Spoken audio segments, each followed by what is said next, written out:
దేవునిచ్చే మిక్కిలుగా ప్రేమింపబడు దైవ ప్రజలారా, ఈరోజు దైవ సందేశంగా మత్తయి సువార్త 6వ అధ్యాయం 33వ వచనాన్ని మనం చూడవచ్చు.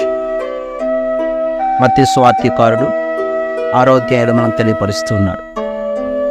మొదట ఆయన రాజ్యమును నీతిని వెతుకుడు, అప్పుడు అవన్నీ మీకు అనుగ్రహింపబడును అన్న సంగతిని గుర్తు చేస్తూ ఉన్నాడు. అనగా మన యొక్క జీవితంలో అగ్రస్థానం మన దేవునికి ఇవ్వాలి, ప్రాముఖ్యత ప్రభువుకి ఇవ్వాలి.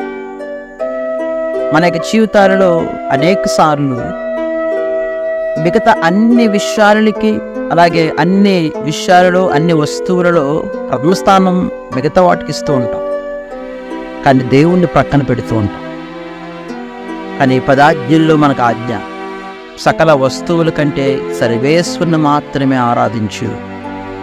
అనగా సకల వస్తువుల కంటే ప్రభువుకి ప్రాధాన్యత ఇవ్వాలి, ఆయనకి ప్రథమ స్థానం ఇవ్వాలి. అప్పుడు ప్రభువే అన్నింటినీ కూడా మనకు దయచేస్తాడు. మన యొక్క జీవితంలో చాలాసార్లు ప్రభువుని వెనక్కి పెడుతూ ఉంటాం, ప్రభువుతో ఆ ఆధ్యాత్మిక బంధాన్ని మనం కోల్పోతూ ఉంటాం. అందుకే అనేక సార్లు మనకి జీవితంలో తప్పిపోతూ ఉంటాం, అనేక శోధనలకు గురైపోతూ ఉంటాం. కానీ మన శోధనలకు గురి కాకుండా ఉండాలంటే ప్రభువుని అంటిపెట్టుకొని జీవించు. మన జీవితంలో తప్పిపోకుండా మనం జీవించాలంటే ప్రభువుకి ప్రథమ స్థానం ఇవ్వాలి. అగ్రస్థానం ఆయనకి ఇచ్చినప్పుడు ఖచ్చితంగా ప్రభు యొక్క ఆశీస్సులు, ఆయన దీవెనలు మనం పొందుకోగలం. Thank you. God bless.